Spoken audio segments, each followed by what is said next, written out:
श्री कृष्ण जन्माष्टमी कथा स्कंद पुराण के मुताबिक ययाति वंश के राजा उग्रसेन का राज चलता था। उग्रसेन का सबसे बड़ा पुत्र कंस था, जिसकी चचेरी बहन देवकी थी। कंस अपने ही पिता को जेल में डालकर स्वयं राज करने लगा। वहीं दूसरी ओर कश्यप ऋषि का जन्म राजा शूरसेन के पुत्र के रूप में यानी वासुदेव का जन्म हुआ। आगे चलकर वासुदेव का ब्याह देवकी से संपन्न हुआ। देवकी को विदा करने के दौरान एक आकाशवाणी होती है, हे कंस, तू आज जिस बहन को इतने प्यार से विदा कर रहा है, कल उसी का 8वां पुत्र तुम्हारे मौत का कारण बनेगा। ऐसा सुनते ही कंस देवकी को मारने के लिए हावी हो गया, पर सैनिकों और वासुदेव के वचन ने ऐसा होने से बचा लिया।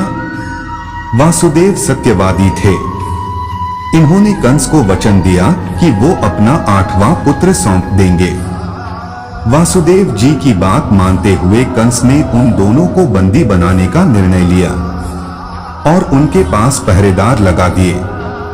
इसके बाद कंस ने देवकी के सारे संतानों को मारने का प्रण कर लिया। निश्चयानुसार देवकी के 7 संतान कंस द्वारा मारे गए। इसके बाद देवकी के 8वें पुत्र का जन्म हुआ। भाद्रपद माह के कृष्ण पक्ष की अष्टमी तिथि को डोट रोहिणी नक्षत्र के दौरान मध्य रात्रि में भगवान श्री कृष्ण का जन्म हुआ था। बालक के जन्म लेते ही जेल की कोठरी प्रकाशमय हो गई। साथ ही एक आकाशवाणी सुनाई दी कि तुम बालक को गोकुल में रह रहे नंद बाबा के यहाँ छोड़ आओ। वहां एक कन्या का जन्म हुआ है, उसे तुम यहाँ ले आओ। ऐसा सुनते ही वासुदेव की हथकड़ियां खुल गई। वे तुरंत एक टोकरी में श्री कृष्ण को रखकर इसे माथे पर लादे गोकुल की ओर निकल पड़े। रास्ते में यमुना नदी बांध कृष्ण के चरणों को स्पर्श करने के लिए उफान पर आ गई। फिर चरण स्पर्श करते ही वो पुनः शांत पड़ गई। इस प्रकार वासुदेव ने अपने पुत्र को यशोदा मैया के बगल में सुलाकर वहां से कन्या लेकर वापस कारागार लौट आए। जेल की दरवाजे अपने आप बंद हो गई।